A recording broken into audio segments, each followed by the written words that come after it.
Welcome to another installment of Fighting for the Faith here on YouTube. If you've ever been told that, you've got to have a ginormous, huge, gigantical, Godzilla-sized dream for your life and stuff, otherwise you're disappointing God and you're not doing something right. Yeah, go ahead and hit the subscribe button down below, and don't forget to ring the bell. You've been taught some pretty awful false doctrine. Case in point, we're heading down to C3 Church, San Diego, as we listen to John Heinrichs from his sermon titled Big-Sided. In fact, this is such a big mess that I'm going to cover two different videos on this particular sermon, at least portions of it for our YouTube audience, because it's just that bad. It's like, it's bad part one and then bad B-side too, I grew up in the days of vinyl, but anyway, you get the point. So let's head down to C3 San Diego as John Heinrichs is getting ready to cast some big vision, tell us the importance of dreaming big and stuff and things. Yeah, here we go. Vision Sunday. How many people here this morning heard Pastor Jurgen? Anybody? Come on, Pastor Jurgen. Nobody like Jurgmeister around Vision, but God's not done. He's still got a word for you. And Vision Sunday is always a big Sunday because it always challenges me. Because I believe this. I believe God wants you to do the impossible, but to do the impossible, you got to have a vision of something impossible.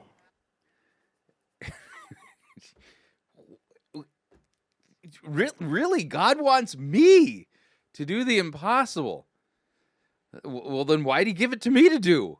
I can only do things that are possible. That's the kind of limitations of being a human and stuff. But which biblical text actually says, God wants you to do the impossible? Yeah, with God, all things are possible, but that's because, with him, nothing is impossible. I think you get the point, but this is already weird. We got to think bigger than just with our human minds. It's hard to do. That's why we got to get into the house of God, where this kind of an atmosphere where it stretches us a little bit. Stretchy atmospheres there, yeah. Okay, made of spandex or something there. And I believe some of us need a dream to wake us up. Woo! Could you consider the paradox there? Oh, some of us need a dream to wake us up. Yeah, this is pseudo-profundity here. I've been living this ordinary life, this ordinary Christianity, but God wants to give you a dream to wake you up. Now I'm going to back this up. I want you to hear it again, and I'm going to show you a text that just throws a wrench into this monkey. Wait a second. No, monkey, never mind. You get the idea. There's a monkey wrench thingy going on there, but there's a text that'll do that. So let me back him up just a smidge. Listen again. I believe some of us need a dream to wake us up. We've just kind of been living this ordinary life, this ordinary Christianity, but God wants to give you a dream to wake you up. There's other people. Yeah, ordinary life, ordinary Christianity. God wants to give you a dream to wake you up, he says. Yeah, here's the thing, and that is that our good works are pretty much spelled out for us as Christians. And, passages like Ephesians chapter 5, be imitators of God, don't be sexually immoral and things like that seem to come to mind. And then in Ephesians chapter 6, well, actually the tail end of 5, let me do this. I can put 5 and 6 together and watch then, how we do our good works, Wives, submit to your own husbands, as to the Lord. A husband is the head of the wife, as Christ is the head of the church, and his body is himself its Savior. Now the church, as the church submits to Christ, so also wives should submit in everything to their husbands. Yeah, sounds kind of common. Sounds kind of ordinary. Husbands, get this one. Love your wives as Christ has loved the church and gave himself up for her, so that he might sanctify her, having cleansed her by the washing of water with the word, so that he might present the church to himself in splendor, without spot or wrinkle, or any such thing, that she might be holy and without blemish. In the same way, then, husbands should love their wives as their own bodies, and he who loves his wife loves himself, for no one ever hated his own flesh, but nourishes and cherishes it, just as Christ does the church, because we are members of his body. Therefore, a man shall leave his father and mother and hold fast to his wife, and the two shall become one flesh. This mystery is profound, and I'm saying that it refers to Christ and the church. However, let each one of you love his wife as himself, and let the wife see that she respects her husband. Kind of common, kind of ordinary. Watch this one. Children, obey your parents. Yeah, bondservants. Here's the best part. Bondservant, Greek word douloi. That's the plural. Doulos, slaves. So, imagine this. Back in the day when the scriptures were written, slavery was still a thing. Yeah, and so how does a slave who doesn't even own himself do his good works? Are you ready? Here's what scripture said. Slaves, obey your earthly masters with fear and trembling, with a sincere heart, as you would Christ, and not by way of eye service as a people pleaser, but as bondservants of Christ, doing the will of God from the heart, rendering service with a good will, as to the Lord and not to man. Yeah, so even somebody who doesn't own themselves can do good works. And you'll note here nothing about saying, now because of Jesus is raised from the grave and done the impossible, now it's your turn. You get to do the impossible and stuff and thingies. No, our good works are done in our vocations, and somebody who's a slave can even do their good works, and what's called for is for them to obey their masters. I wonder what John Heinrichs would say to somebody who's a first century Roman slave. Oh, don't worry, God's going to give you a big dream to stretch you and stuff. Yeah, that doesn't work. This is not biblical doctrine that he's teaching here. Here that have maybe you've got a vision in the past, or maybe you've got a dream in the past and you're almost caught up to it. And so that's why we do Vision Sunday every week, because you need a new vision for a new year. You need a new vision for a new season. Pastor Tommy Barnett says, never catch up to your dreams. Because he's always looking forward. He's always looking ahead. Yeah, whatever you do, don't catch up to your dreams. No biblical text says that. I don't know who Tommy Barnett is, but he's wrong. Got something new for you. I'm 44 at the moment. And I haven't been to an optometrist in a long time. But I was talking to one at a Christmas party this year, and I was just kind of asking him, because I'm having a little bit of trouble of seeing close. So when I'm at That's what glasses are for. Yeah, I've been wearing them for a while. the restaurant, I get out the iPhone light and I light up the menu. My wife's like, turn that thing off. It's so annoying. So I was talking to the optometrist, and he says, well, you're farsighted. That means you can see far away, but you can't see very well close up. And so if you're nearsighted, you can see kind of close, but you can't really see far away. And one of my Strength Finders things is futuristic. So, I'm down with that. I can see it in the future. Futuristic. So it kind of made sense. One of the things I'm praying for, though, is that my eyesight would actually regenerate in 2019. That's not a joke. That's serious. I'm really praying that. I refuse to put on glasses at the moment. So I'm just... I always find it fascinating when faith healers, they wear glasses and they're calling down healings and stuff. Like Bill Johnson of Bethel. Yeah, he wears glasses. Isn't that weird? In God, 2019, my eyesight's going to get better, not worse. God can do the impossible. Indeed. And so when I was thinking about nearsightedness and farsightedness, I was thinking about God and how he gives us visions that are nearsighted, and he gives us visions that are farsighted. In other words, he gives us... Which biblical text says that God gives us visions? I'm not familiar with that Bible passage. Second Hesitations... Fourth Hezekiah. Yeah, where'd you find that? That can happen now or this year or this season. He gives us things that can happen in the future, far away. And it's our job to discern that. Because if you write down a vision on your vision card, expect it to happen this year, but God's given you a far-sighted vision that might even outlive you, then you're going to be frustrated and discouraged. Because not more frustrated than I am listening to the sermon. He gives us far-sighted vision. He gives us nearsighted vision. But no scripture talks about far or nearsighted visions that we're supposed to be receiving as Christians. That he always gives you, whether it's near or far, is big. It's always big-sighted. So the title Big-sighted, yeah. hence the name of the sermon. So God is always going to give us big-sided visions, really. How come the slaves in the time of the Roman Empire, when Paul wrote Ephesians, how come they didn't get no big-sided visions? They were left with the small, tiny stuff, like, yeah, you're probably going to die a slave, so just obey your master as you would the Lord. That's a pretty small vision right there, yeah. It's not as big-sided. God wants to give you a big-sided vision for 2019 and beyond. Really, yeah. To infinity and beyond. Yeah, I'm not familiar with those. Where in the Bible does it say God wants to do that for me in 2019? I believe this. I believe that when we get to heaven, God is not going to look at us and say, I can't believe you believed me so much. I can't believe you believed I could do that. I can't believe you had so much faith in me that I could do that for you. You should have believed less. He's not going to say that. He's going to say, look what you left on the table. There was so much more. I gave you a big-sided vision, but you chose not to believe it. You chose not to walk into it.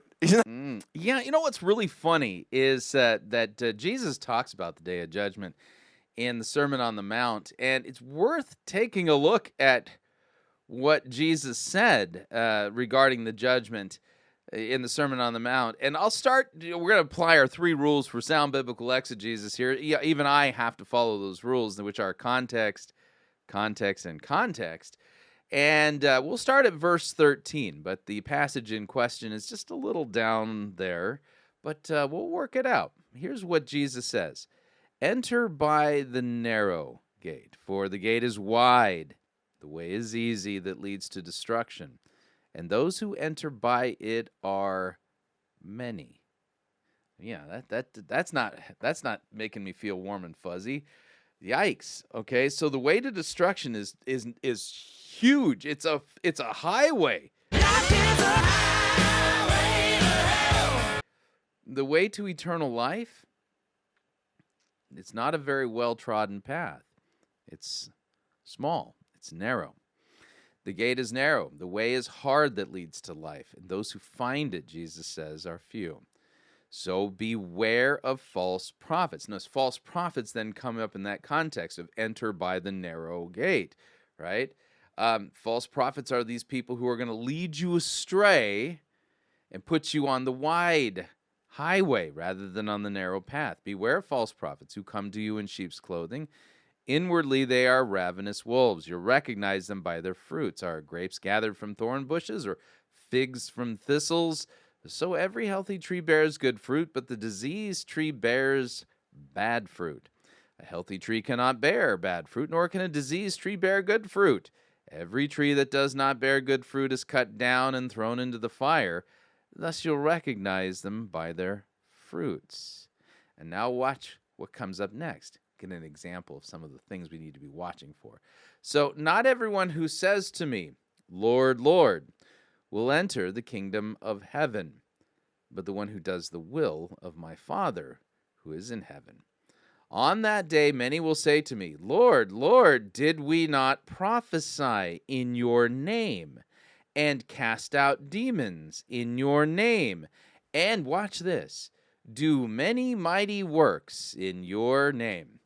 Big-sided dream vision kind of thingies, right? Oh, do mighty works in your name. And then I will declare to them, notice Jesus is the judge, I never knew you. Depart from me, you workers of lawlessness. So doing mighty works, having big-sided dreams, prophesying, and all this that's not the sign that you're a believer in Christ. And especially if you're a teacher in his church, if you're not teaching the truth, you're one of those ravenous wolves. Well, I think, we've got this sorted out now. We can come back to what John Heinrichs is saying. I'm going to say you had too much faith in me. He's never going to say that. He's never going to say that. I was at Dream City Conference with Pastor Jurgen about 18 months ago, 2 years ago, and he's told this story. But we were at this conference in Phoenix, and it's a Dream City, and at this conference they have vision cards, kind of like what we have here, and they tell you to write. Dream City. Not sure where that is on the map. Down your dreams. And so we're sitting there during this time, which you're going to have that opportunity at the end. We're writing down, our dreams for the future and for that year. At the time, we had 3 campuses. We were talking about the 4th with the awesome Hunleys that are sitting right here in the front row. And but we'd only had 3, and Pastor Jurgen's vision when he got here was 1 church and 4 locations. And so while we were there, we're writing down our dreams, and, Pastor Jurgen tells a story. He's having this conversation with the Holy Spirit, and the Holy Spirit's telling him, like, is that all you got, basically? Like, is that all you're going to write down? Really, he was having a conversation with the Holy Spirit, and the Holy Spirit was saying, is that all you got? Okay. So apparently the visions are dependent upon us. They don't come from the Holy Spirit. We got to work them up within us or something. And Pastor Jurgen's like, I don't want to bother you, God. There's so many thousands of people here. There's a lot on your plate. I don't want to bother you, but the Holy Spirit kept pushing him. And so I just remember, I didn't know he was having that conversation. I just remember him nudging me and saying, hey, God's telling me not to make it easy on him. He's big. Don't make it easy on him. And I can remember going back to my card and crossing stuff out and adding zeros and increasing my vision on that night. And then God, the story, Pastor Jurgen writes down. Yeah, I would note that C3 San Diego regularly makes it on Fighting for the Faith, both the YouTube channel and the podcast, because of their lamentably awful false doctrine and teaching and Bible twisting. Pretty sure God the Holy Spirit wasn't talking to Jurgen, at Dream City, wherever that is.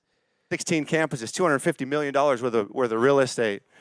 And he's thinking, what do you think about that, God? And then we go up to the mountain, prayer mountain, and we all pray over our vision cards. And by the time he got down, there was something in his spirit that he really believed that we could do 16 campuses. And now, we're 1 church, 16 locations just in San Diego, and who knows what's going to happen beyond that.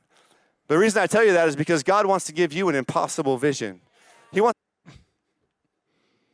No text says that. No text says that God wants to give you an impossible vision. And again, if that were true, why didn't God give slaves of the first century Roman Empire who were Christians an impossible vision? Why did he just say, yeah, you just go ahead and obey your masters? I'm curious about that. Give you something big-sighted, something bigger than what you can think. And we don't have to take it easy on him. He can take it. He's a big boy. You can believe him for something huge, for something massive. And something big for you might be something small for somebody else, but it's still big for you. So we can believe God for big things. So we can believe God for big things. Again, in order for a doctrine to actually be biblical, you would need to find it in the Bible. And we didn't see no biblical text that says that God is going to give us big-sided visions and thingies like that. Yeah, no, not at all. But we're not done with John Heinrichs. There's going to be a part 2 to this sermon, because what comes up next needed to be its own video. It's just that bad. It's the best way I could put it. So hopefully you found this helpful. If you did, please feel free to share the video. Yeah, all the information on how to share the video is down below. You can copy the URL, share it to your social media. And of course, all the information on how you can support the ongoing work and mission of Pirate Christian Media, that's all down there as well, on how to become a patron on Patreon or become a crew member and support us financially and things like that. That's all down below in the description. So until next time, may God richly bless you in the grace and mercy won by Jesus Christ and his vicarious death on the cross for all of your sins. Amen.